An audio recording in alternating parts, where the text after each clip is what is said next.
Welcome back. Last week, the Bahamas Minister of Foreign Affairs, Fred Mitchell, delivered the final report on the Organization of American States Electoral Observation Mission, which was in the Bahamas for the September 16, 2021 general elections. Mr. Mitchell spoke to the Permanent Council of the OAS on Wednesday, January 17th. Minister Mitchell says the report was widely accepted. The response to the election observers report that I delivered in Washington, D.C. was well received, and we've agreed to take a hard look at some of the suggested reforms: campaign finance reforms, observations on the boundaries, access of the aged and disabled to voting, access to the courts by citizens, the participation of women, and the digitalization of the electoral roll. Meanwhile, on the following day, Thursday, January 18th, Minister Mitchell, accompanied by Wendell Jones, ambassador to the United States, met with Stephen Benjamin, former mayor of Columbia, South Carolina, who is now director of public engagement for President Joe Biden's website. They discussed interests common to both countries. If you would like to see the full report delivered at the OAS, you can contact the Ministry of Foreign Affairs for the link. Last week, the government continued to apply pressure to the Grand Bahama Port Authority, which the Davis administration says is not living up to its responsibilities as agreed to in the Hawksbill Creek Agreement.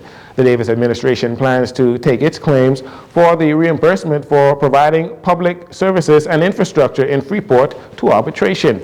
Leader of the official opposition, Michael Pintard, recently warned the government that its actions could hurt the image of Freeport in the eyes of potential investors. Well, PLP Chairman Fred Mitchell on Monday accused the Free National Movement and its leader of protecting the Grand Bahama Port Authority as opposed to the best interest of Grand Bahamians.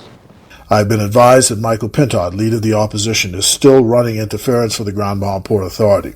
The F&M keeps running the line about the port, and the government should be talking about the future of Grand Bahama, and that the issues between the port and the government are causing a loss of investor confidence. This is simply false. What has caused the loss of confidence is, if indeed there is a loss of confidence, is the inability or unwillingness of the Grand Bahama Port Authority to properly fulfill its mandate under the Hawksbill Creek Agreement that they signed in 1955.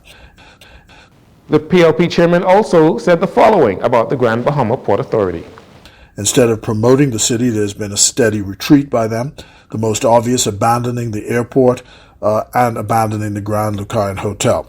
They reportedly got some $16 million in cash for the sale of land to Carnival. They should say whether this is true, and if it is true, how much was reinvested in the city and how much was paid to themselves in dividends. So the leader of the opposition should stop trying to protect these people and their gross dereliction of duty and get the Grand Bahama Port Authority to fulfill its obligations or get out of the way and let those who can do so.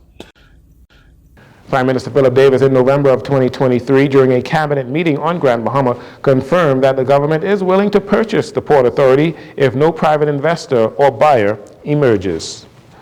On Monday, the Minister of Housing and Urban Renewal, Keith Bell, led another tour of the Renaissance housing development on Carmichael Road, just east of Bacardi Road.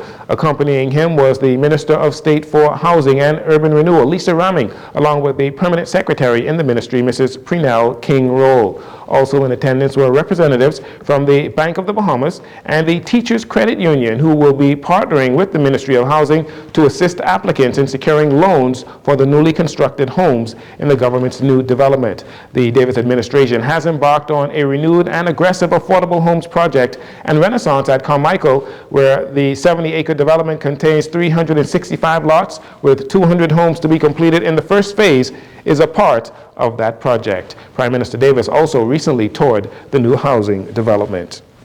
And finally, the Bahamas Humane Society, BARC, and Animal Balance are engaged in a initiative to eliminate the population of stray dogs and cats in the Bahamas by offering free spay and neuter vaccinations. The initiative began on January 18th and continues until this Saturday, January 27th, with plans to vaccinate over 3,000 dogs and cats in those 8 days. The Bahamas Humane Society will offer free spay and neuter vaccinations to cats only. However, the Native Baptist Education Center, Colors Junkanoo, Our Ladies of the Holy Souls, and War Boys House will offer free spay and neuter vaccination for dogs only. If you would like to volunteer or donate, you can visit www.operationpotcake.com, or you can call the Bahamas Humane Society for more information. And that'll do it for your JCN Evening News. Once again, I'm Jerino Saunders. Thanks so much for joining us.